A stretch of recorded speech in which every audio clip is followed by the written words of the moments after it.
You're listening to 17 Carat K-Pop. For more about this show, as well as my other podcast, How to Stan, visit 17caratkpop.weebly.com. There you'll find episode guides, as well as additional reading, more exclusive content, tons of great stuff.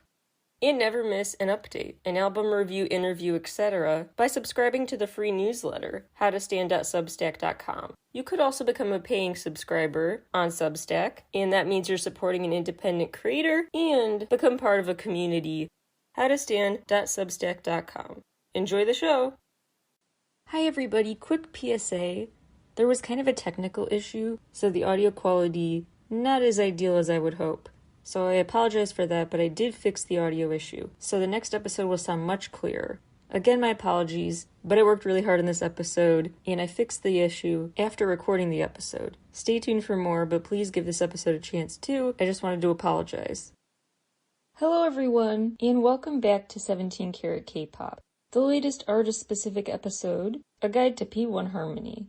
Hopefully, whether you're a new fan or a longtime one, you will enjoy this guide to them because it's both informational and includes my thoughts and theories about their whole music video universe, my interpretation. So I hope it's useful, and let's get right into it.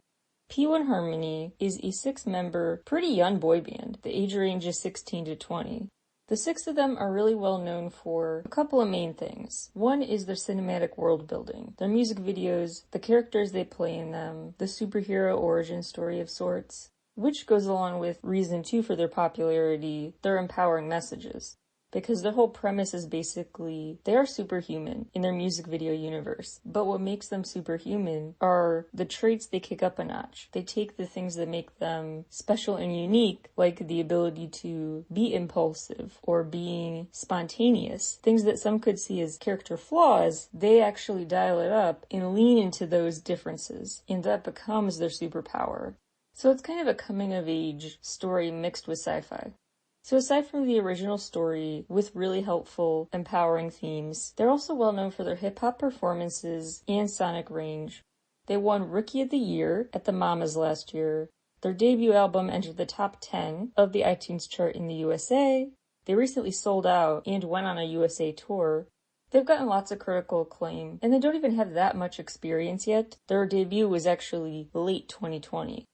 Fun fact, actually, Johnsob was on both YG Treasure Box and this other show previously, K-Pop Star 6, The Last Chance, and he was in the group Boyfriend. Anyway, but now they are right at home as a 6-person group. They really do have interesting chemistry. They decided to debut in a very unique way by releasing the movie, the origin story, before any music. So in Korea, before you could even own their album, you could watch them in theaters and see their music video universe introduced to you and get familiar with that before what was essentially the soundtrack came out. The genre is labeled action, drama, and sci-fi. And the official plot of this movie called P1H, The Beginning of a New World, says, quote, the story of boys who are scattered in the past, present, and future to find the Star of Hope in order to save the Earth, which is devastated by a virus spread by a group of evil, unquote. This did come out in late 2020, but was big on special effects. Probably took forever post-production. So maybe actually this was in the works before COVID? Possibly. Not a response to that? Interesting timing, though. It was directed and written by Han Sung-yoon, who's previously worked on The Target, Reset, Death Bell, a well-known creative. So their debut already helped them get a head start, getting buzzed about because of the movie. Then they showed us who they are with their performances and music. They started out with the Disharmony trilogy. Disharmony Stand Out, Disharmony Breakout, Disharmony Find Out. And it does seem to be intentional that the all-caps title was saved for the grand finale, the final chapter in the trilogy. They have now just released the Harmony Zero In chapter, presumably another trilogy. So the Disharmony era is done, the Harmony era is beginning, which will surely come with its own host of problems, and then you could really wax philosophical about what that means, that their ideal world is actually still imperfect. Truly, I think the best song ever to get into P1Harmony. Unpopular opinion, but it's a B-side, End It. End It really does what it had to do. Just go check it out. That's a very impressive song. They also do continue to have empowering songs. Their lyrics do infuse their optimistic storytelling, their words of encouragement, but not in a preachy way, a natural way that doesn't distract from the catchiness of the song to teach you a lesson. Like the song Bop. It is a bop, but it's just a nice continuation of the lyrics from Scared about trying not to take life too seriously and being yourself without worrying too much and amplifying the stakes in your head. Then there's Follow Me, which is another reminder to just live in and enjoy the moment. Another song about conquering fear, Before the Dawn. Their new album, Harmony Zero In, lots of great lyrics in there too. Mirror Mirror is all about who cares what you tell yourself the mirror says? Don't believe that stuff. You look awesome today. You look great today. Yes Man is kind of a funny romantic twist on the concept of a yes man. In this context, it's not described as like a pushover, but just someone who's gonna say yes to you. Whatever you want, you get. They actually say in that song, I'll be your missing piece, which is really cute because Piece is their fandom name. The new title track is all about nothing can hold you back. They say I'm flying higher once again. The sky is the limit is the whole theme of their work basically. The sky is the limit. Swagger is about going your own way, embracing your swagger, etc. Their other relatively new release, Gotta Get Back, a single with Pink Sweats. What I love about that release is not just Pink Sweat's adorable outfit in the video for it, but how it came about so organically. Both artists just really bonded and had an affection for each other. Ever since P1Harmony got Pink Sweat's attention with their cover of At My Worst, they linked up at a P1Harmony concert, and the rest is beautiful friendship history. That's a quick overview of who is P1Harmony and their discography. Now let's dive into their music video universe, which first kicked off with a series of individual videos in the Welcome to Plus World series. So as we talk about these parallel worlds, keep that in mind. There's quote-unquote the real world and Plus World, and the members are trying to figure out where they can fit into Plus World, where they can be superhuman, where they fit in the supernatural realm. The first video in this Plus World series, June. This is actually a repeated theme in their work I would take note of. The TV screen is seen in the shot once the camera zooms out. So you see him with his superpowers telekinetically lifting this car. But zooming out, you see that's not really him. The IRL him is watching the TV him do that. And actually, it's kind of an instructional video, and we see all the members are there watching this infomercial basically for Plus World. So they start asking questions, familiarizing themselves with what Plus World entails. And they're like, so what you're saying is our access is granted by utilizing our most distinct personality trait. That's our superpower? And the answer is basically yeah, but actually I love this wording. Quote, based on the reality, you could say that. But like I mentioned before, everything is interconnected and interrelated, so nothing is really grounded on a single dimension. Multiple worlds are evolving together, so technically the causal nexus is pretty irrelevant. Unquote. The members gotta give him blank stares after that. Just a side note, causal nexus means like to bind, to link together a cause and effect. So they're saying so personality becomes superpower, and this guy decided to sound all smarty pants in his response with causal nexus is irrelevant. Like sure, you could say that, but does it really matter? The point is that the superhero effect you seek, we know how to cause it, and the cause is in you to lead to that effect. So the specific root of the superpower, does it even matter? As long as you get that superpower? Then he talks to the camera about his desire to develop his telekinetic skills. Second video, Soul. Part of his monologue is, quote, my personality? That's what you're curious about? Everyone says they can't define me. Can it be mystery instead? As expected, it can't be? My superpower is... I'm not sure whether it's still growing or it just happens to be different all the time. I have telekinesis too, end quote. So his superpower he's either still navigating or it is a multitude of things. He's kind of just hanging out on his own, and some of the guys are watching him from behind a pillar in the video. And one of them says, quote, how come Soul is immune to Alcor, unquote? This is a very interesting reference, because first of all, Alcor is a thing. It's actually the name of a cryogenics company, which actually ended up being a tax-exempt nonprofit. Fun/morbid fact. It's actually called a life extension foundation that helps preserve frozen body parts for future use. So they say Alcor, A-L-C-O-R, but I think they were really just putting their own spin on Aldor, A-L-D-O-R, which refers to this order of priests from World of Warcraft, who are the keepers of the light. Keep in mind in that context, the light does not inherently represent something fully pure and good. The light just refers to this endless sea that is as good and pure and moral as the person using it decides to make it. So basically, Aldor and using the light help determine character, and so it makes sense if that's what they were referencing.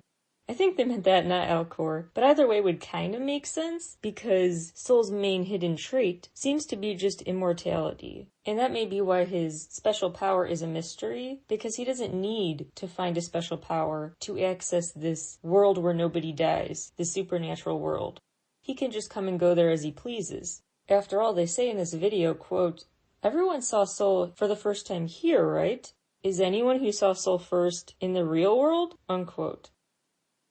Third, Jonesob. He seems quite preoccupied with something on his phone as he walks over to the others. Then later he's live streaming, introducing his followers to a pet drone he's raising, Ron. So his drone, Ron, is like his baby. So he's clearly immersed in the virtual world while he's IRL. Theo. He actually shoots a drone out of the sky, causing a colorful explosion. But zooming out, the camera reveals similar scenes are being carried out from a video game. So maybe all that exploding is actually part of the digital sphere, not IRL. Theo knows his way with a bow and arrow, a laser, anything he needs to shoot a target. He's very precise, yet he struggles in this video to open a soda can that he broke the tap off of. So, I love this way of reframing his impulsiveness. Quote, "Whatever the target is, I don't think for more than 3 seconds, or it becomes disrespectful to my intuition," unquote. Next time someone's like, "You should think that through more," and you don't want to, maybe just say, "I don't want to disrespect my intuition." Intak is next. He is in a CGI scene right away, no ambiguity about that, riding a hoverboard, overtly introducing himself to the camera, to the viewer. But all of a sudden, after his monologue, the screen kind of has a scratch freeze frame moment, and he falls to the ground off a roof, and is just so shocked that he almost died, because he said, quote, "I never die here," unquote. So clearly right now, they're in Plus World. Lastly, Kehoe. He also directly introduces himself to the camera, and he talks about how he can control space and time, while he is transported to new places, green screen style, in this kind of infomercial vibe, educational video. So quick recap. June, he is a destroyer. He's also very meticulous, and his big skill, telekinesis. Soul is a mystery. We don't know what his key trait and superpower are. Although he is immortal, his immunity could be that power. Jonesob is resourceful, and his main thing is omnifabrication, aka the ability to create or invent anything. He's the engineer of the group. He's the one with the pet drone. Theo, he's a hunter. His skill is precision, accuracy, and intuition. Intak, he's immortal. He's optimistic, and his main skill, hyper-durability. And then there's Kehoe, who finds spontaneity his strength and controls space and time. Notable monologue from the concluding video for Plus World introductions. Quote, "Here's an update on Plus World. It is officially confirmed that Alcor virus and its toxicities had all been washed away by the heavy rain. Whatever these 6 young men did, it clearly worked. Now, the most inhabited metaverse appears to be frozen. Yes, the server, but also literally, it's an ice age. Even the damn drones that were spreading the virus are either dead or asleep. But the real question we should be asking right now, who are the 6 young saviors? Are they heroes? Are they prophets? Or, this is my personal truth, are they angels? None of the above. I'm sorry, but we are not your anything. We are the beginning of us. We are the change you've only been faking. We are the possibilities that will never cease to become true. Listen guys, who are we? Unquote. Lots of different details about that worth zoning in on to talk about, but to me the two takeaways that are the biggest are how they say, we are not your anything. We are just us. Love that. Second of all, it seems notable that at the end of this monologue, the last few lines are being read as the members are FaceTiming. So as the screen looks like this big Zoom call, they are talking about becoming new people. That to me seems like an interesting way to get extra relatable and send a message. Today's generation can go towards a happy future right here, right now. Wherever you are, let's link up online and get started right away. It's easier to do than you think. It's easier to start pursuing this better future than you think. Now let's talk about their big debut, Siren. Another massive explosion occurs while the members are in this tall building, with lots of security cameras on the pillars around them. One of them is actually in a room alone, where security cameras form a tight circle around him. Then a meteor shower joins the explosion, things are crazy, but eventually the group just sort of parties in classic P1Harmony fashion. Around this car they stand on with a megaphone. The dance party by a car, notable for later, as well as the key detail of the scene where the group is dancing in a room with flashing lights and lots of extras wearing identical suits. So as the group is just the life of the party, the extras are very boring, just standing there. There's also a convenience store scene, notable for later. Lots of lyrics about taunting the siren. Like, oh, warning, better watch me. Siren, I'll tuck you in bed. Siren, you're just an appetizer. You're the instrument drowning out the siren. Keep going, make it louder. Very just about surmounting even the most glaring obstacles. The high stakes continue in the video for Scared, where they continue to question the listener, like, hey, what are you scared of? Please just be yourself. Don't listen to the naysayers. Is making a living worth giving up on yourself? Why are you feeling small?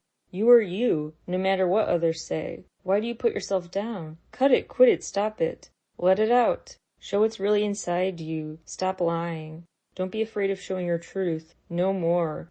There are a lot of rapid-fire images on the screen, like a quick montage, just a bunch of images that are super blink and you'll miss it.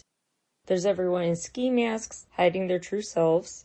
There's a scene with a tiny TV screen again, another one where that TV crashes to the ground. Graffiti on a column that says something unintelligible, but I made out the words, be kept alive. There's a separate graffiti writing about Noah's Ark. Then there are scenes with this parking garage that suddenly is full of cars later. And later, the graffiti and car symbols combine, and a car covered with graffiti is seen, in front of more extras, once again in dark clothes. As one member is alone, looking really broken, on the bathroom floor, and extras elsewhere are looking down and alone as well, the lyrics are, before my eyes you are trapped. Later, when that lyric is repeated, before my eyes you are trapped, now he's upwards, looking upwards, got up from the bathroom floor. Later on, the mirrors start to crack, rocks fall from the sky, damaged statues, mirrors. They're basically symbolizing their remaking of the definition of beauty. More explosions. The parking garage eventually has some beds in it. So I think the message there is, we made this place our home. We left our mark here. This is our territory now. But it could also mean something to do with the expression, you made your bed, lie in it. You never know.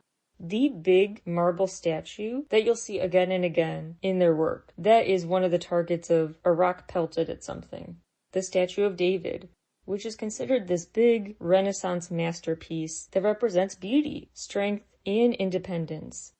Shameless plug, that ties in nicely with not just the K-Pop Times artwork, episode of 17 Carat K-Pop, but the latest one about N-2, the Manifesto Day 1 episode, where I talk about the story of David and Goliath, which applies to this statue of David. Anyway. And this statue actually emphasizes that story where David outsmarted the guy with more physical strength with his wits. So the statue does have a slingshot, his weapon of choice, but it's very subtly placed. Helps emphasize that the strength of David came from him, from his mind, from his wits, not from some object he got, some big weapon. And actually, Wits Over Weapons is the perfect way to describe a group called P1Harmony, who named their fandom Peace, Wits Over Weapons. The group represents coming into your own, basically, in the mental journey to get there, the hard mental struggles to come into your full self. That's what the video is all about. Some other notable moments: the butterfly decals, seen attached to a hanging light, seem to represent this metamorphosis. There's holding up something on fire. That will actually recur in the brand new video, so it seems notable. The fact they're dancing, perseveres amid a big storm, seems notable because the words on the screen at the end say, quote, "Rain leaked through the cracks of the world when the brave children crashed into it. Rain continuously poured as the dirt had to be washed out," unquote. Which seems to be the downpour referenced in the earlier Plus World monologue about whatever they did in the rain, washing away their troubles. It works. It helps them start a new world. They face the rain metaphorically and literally. So this brings into question the whole chronology of their videos, because the Plus World intro monologue came out well before the Scared video, but seems to reference what happens in the Scared video.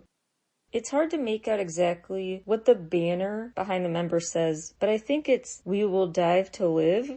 Something about what they're willing to do to live, and that may allude to the downpour, the rain as well. Out of all these details though, the one big one I think you have to remember is that in some parking garage dance scenes, they're all dancing except this guy standing behind them. Way in the back, on the stairs, stands this shadowy figure. This outline of a guy who just stands still, staring at the group as they dance. I really have a hunch he's coming back in future releases. The outline of a person is emphasized with some blue lighting as well in the video for Do It Like This. And the white marble is back in Do It Like This when each member becomes a statue in a way. They stand on white pillars amid these marble busts, and they vow, quote, "The world gets all of me before I die," unquote. They also talk about taking chances with lyrics like, "My light's gonna change the world." There's that light reference. "The door is wide open for you. Enjoy the ride. Dream it louder. Do it like this." Basically, the song's about practicing what you preach. They're walking the walk when they try to talk the talk and tell you to believe in yourself. They each literally reclaim their crowns in this video as well. They're back to having a party too, and now they pose and sing around a school bus instead of a car, but still we have that zoom in on a TV screen effect. Other notable details: there's a quick close-up of a dollar bill with a hole in the middle. A brief image of a message on the wall saying Dead City, presumably indicating they have left the ghost town of the minus world, I guess you could call it. There's a giant crystal structure that floats before them that they go to stare at in amazement, maybe representing this plus world they have finally reached. But just as they're about to reclaim the crystals, the riches, they have these identical gold watches and all click reset on them. The countdown clock says they have 1 year, 1 month, 1 day, 1 second left for who knows what.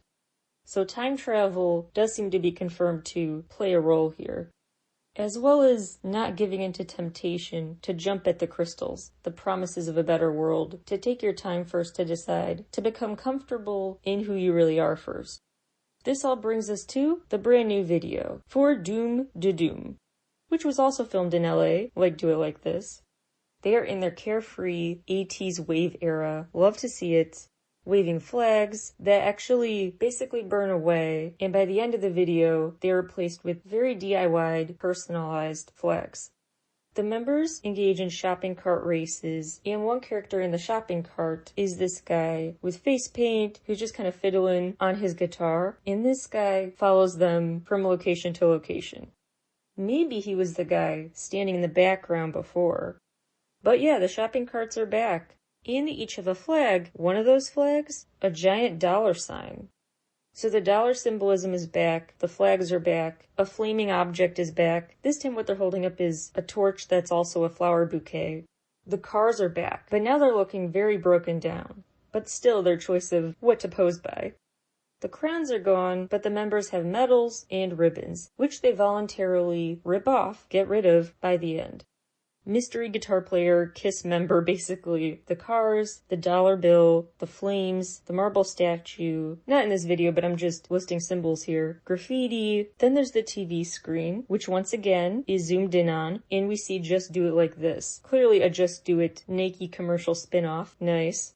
They're playing these Olympic sports like a video game. And they each have their own Olympic sport that kind of goes with their superpower. Intac, the immortal one, is playing electric guitar baseball. Kehoe, the space and time traveler, is part of the new Olympic event, traffic sign throw. Jonso, the one who has the power to invent anything, create anything, is part of gold mining boxing. Jiun, the destroyer of the group, is part of window breaking, etc. So they went from disharmony era, learning what their powers were, to now I think they're experimenting, seeing how far they can push them, how far they can take these powers through sporting events. So the Olympic Games theme, I think, will stick around for the rest of the Harmony era, where they're trying to figure out how they can each contribute assets to life together as competitors and colleagues in Plus World. How to coexist with their superpowers in Plus World. Two more notable details. There is the fiery explosion, this time caused just by a golf ball being hit and hitting a building. So the super strength, the power to burn bright, share their flame of passion with the world, metaphorically speaking, becomes literal yet again. That's why there's so many flames in their videos, I think. And lastly, the crystal structure they had approached before is back. But it looks different. Now it looks kind of frozen and clearer. It's not a purpley color, it's just transparent. Ultimately, keep your eyes on people in the background of their videos, what happens to the recurring symbols, and the crystal structure. Three main things. Crystal structure, other recurring symbols, people in the background. I think going forward, the crystal structure will change forms, will keep looking different. Now what it means when it changes, up to interpretation still, but I think we'll get some answers by the end of the Harmony series.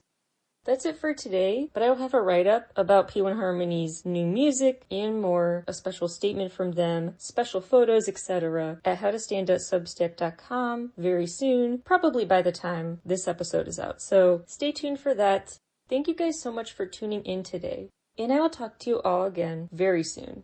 Bye everybody!